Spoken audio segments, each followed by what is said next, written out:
పాకిస్తాన్లో ఉన్నటువంటి ప్రజల్ని లేపి బొచ్చగాల కూడా లేపి అసలు మీరు ఇక్కడ వల్ల ఏజెంట్లా అని భయపడుతున్నటువంటి పరిస్థితి కనిపిస్తూ ఉంది. ఒక సినిమాని చూసే భయపడుతున్నారు వాళ్ళు. వాస్తవాన్ని చూస్తే ఇంకెంత భయపడతారో. వాస్తవంగా సినిమాలో ఉన్నటువంటి కొన్ని సీన్స్, కొన్ని ఇన్వెస్టిగేషన్ గ్రూప్స్ అన్నీ కూడా అక్కడ పాకిస్తాన్లో ఉన్నాయేమో అని చెప్పేసి భయపడుతున్నారు సినిమా చూసి. ఇది వాస్తవానికి దగ్గరగా తీసి ఈవేళ అద్భుత విజయాన్ని సాధించింది దురంధర్ సినిమా. నిజంగా ఈవేళ పాకిస్తాన్ లాంటి పిరికి దేశానికి భయాన్ని కూడా పుట్టించింది. ఎప్పుడు కూడా కాలు దూవుతూ నిష్కారణంగా దొంగ దెబ్బలు కొడుతూ మన భారతదేశం ఎప్పుడూ నాశనం అయిపోవాలని నిరంతరం దాన్ని ఇబ్బంది పెట్టాలని ఆలోచిస్తున్న విషపురుగు ఏదైనా ఉందంటే ప్రపంచంలో అది పాకిస్తాన్ దేశం. ఈవేళ దురంధర్ సినిమాను చూసే వాళ్ళు ఉలిక్కి పడుతున్నారంటే నిజంగా వాళ్ళు ఎంత ధైర్యవంతులు అర్థమవుతుంది. ఏదేమైనా ఈ సినిమా, మన భారతీయ సినిమా ఇంత గొప్ప విజయాన్ని సాధించడం గర్వకారణం. అదేవిధంగా ప్రపంచ దేశాల్లో కూడా మంచి పేరు సంపాదించుకుంది దురంధర్ సినిమా. అంటే రోడ్డు పైన పడుకున్నటువంటి బిచ్చాలను లేపి కొట్టి మీరు ఇక్కడ వాళ్ళ లేదని వాళ్ళు హింసించడం ఎంతవరకు కరెక్ట్ అంటారు?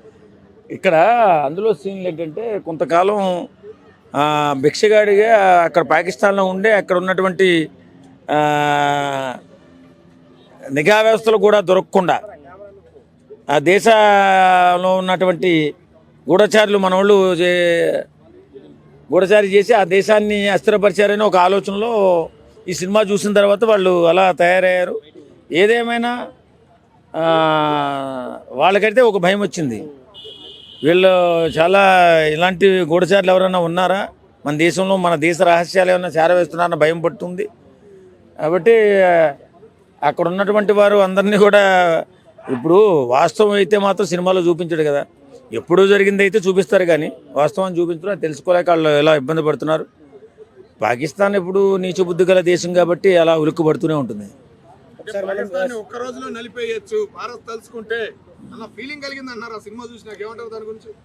అలాగే ఉంటాయి కొన్ని ఉద్వేగకర ప్రసంగాలు విన్నా, అలాంటి సినిమాలు చూసినా మనం అలా అనిపిస్తుంది. కానీ మన భారతదేశం ఎప్పుడు కూడా శాంతి సౌఖ్యాలతో ప్రతి దేశం వర్ధిల్లాలని కోరుకుంటూ అందరూ బాగుండాలని కోరుకునే దేశం కాబట్టి ఎప్పుడు కూడా ఏ దేశాన్ని కూడా ఆక్రమించుకోవాలనే ఆలోచన ఎప్పుడు మన దేశానికి లేదు. అలాగైతే పాకిస్తాన్ని 3 సార్లు ఓడించాం, ఎప్పుడూ ఆక్రమించేసుకోవాలి, అది మనకు అవసరం లేదు. ఒక దేశాన్ని మీద ఆక్రమించుకోవాలని ముద్దం ప్రకటించిన చరిత్ర కూడా మన దేశానికి లేదు. అలాగా ఆ దేశాన్ని నలిపేయాలి చేసేయాలనే ఆలోచన ఉంటే పాకిస్తాన్ ఎప్పుడూ కాలగర్భంలో కలిసిపోయేది. ఎన్ని ఎదవ పనులు చేసినా దాన్ని క్షమించుకుంటూ దాన్ని సహించుకుంటూ మన దేశం ముందుకెళ్తుందంటే కారణం మన ఉన్నటువంటి నిబద్ధత, మన మంచితనం, మన సాంప్రదాయం, మన సంస్కారం. ఆ దేశం ఏవేవో పేలుతుంటుంది కానీ ఎప్పుడూ జరిగే పనులు కాదు. ఏదేమైనా భారతదేశం గొప్ప సంస్కార గల దేశంగా ప్రపంచ దేశాల్లో సుస్థిర స్థానం సంపాదించుకుంది, అది చాలు మనకి. అయితే సినిమా పైన టాలీవుడ్ సెలబ్రిటీలు ఇటు మహేష్ బాబు కావచ్చు, ఎన్టీఆర్ కావచ్చు, అందరూ మంచిగా ట్వీట్ చేయడం జరిగింది. కానీ అక్కడ ఉన్నటువంటి బాలీవుడ్ సెలబ్రిటీలు ఎవరు కూడా అంతగా ఆ సినిమాని పొగడినటువంటి పరిస్థితి. చాలామంది అమీర్ ఖాన్, షారూఖ్ ఖాన్ వీళ్ళందరూ కూడా ముస్లిం వాళ్ళకు అక్కడ ఉన్నటువంటి పాకిస్తాన్ నుంచి వచ్చిన వాళ్ళే కాబట్టి ట్వీట్ చేయలేదని కూడా కొంతమంది చెప్తా ఉన్నారు. దీనికి ఎట్లా?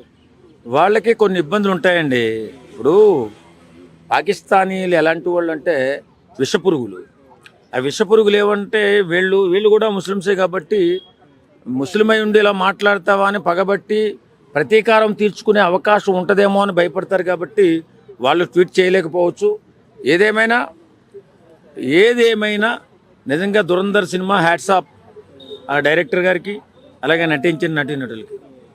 ఏం చెప్తారంటే దురంధర్ సినిమా చూసిన తర్వాత కూడా చాలా మంది మన దేశం ఇంత గొప్ప పని చేసిందని కూడా, ఇంత గొప్ప సినిమా తీసిందని కూడా డైరెక్టర్ని పొగుడుతూ ఉన్నారు. ఏం చెప్తారు ఈ సినిమా గురించి మీరు కూడా? మన దేశ సైనికులు ఎల్లప్పుడూ మన దేశాన్ని కాపాడుకుంటూ ఎన్నో త్యాగాలు చేస్తూ మనల్ని సుఖంగా బతకడం కోసం ఎన్నో త్యాగాలు చేస్తున్నారు. వాళ్ళు అన్ని త్యాగాలు మనకు తెలియపరచరు. కాకపోతే ఏంటంటే అక్కడ ఉన్నటువంటి ఆ వాతావరణాన్ని తెలిసిన వాళ్ళు మన దేశం కోసం మన సిపాయిలు ఇంత శ్రమిస్తున్నారా, ఇన్ని త్యాగాలు చేస్తున్నారా అనిపిస్తూ ఉంటుంది. సినిమాలో చూపించింది కొంచెమే, ఇంకా ఎన్నో త్యాగాలు చేసిన మహానుభావులు మన మిలిటరీలో ఉన్నారు. అంత గొప్ప వాళ్ళు ఉన్నారు కాబట్టి మనం ఇంత స్థిరంగా, ఇంత అద్భుతంగా మన జీవితాలు మనం ఎక్కడా కూడా ఎలాంటి భయం లేకుండా సాగిస్తూ ఉన్నాం.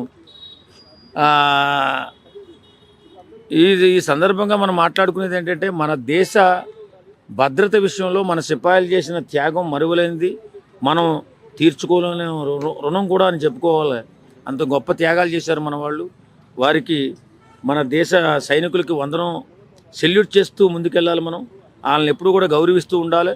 ఇలాంటి సినిమాలు వచ్చినప్పుడు మనం ఆదరిస్తూ ఉండాలి.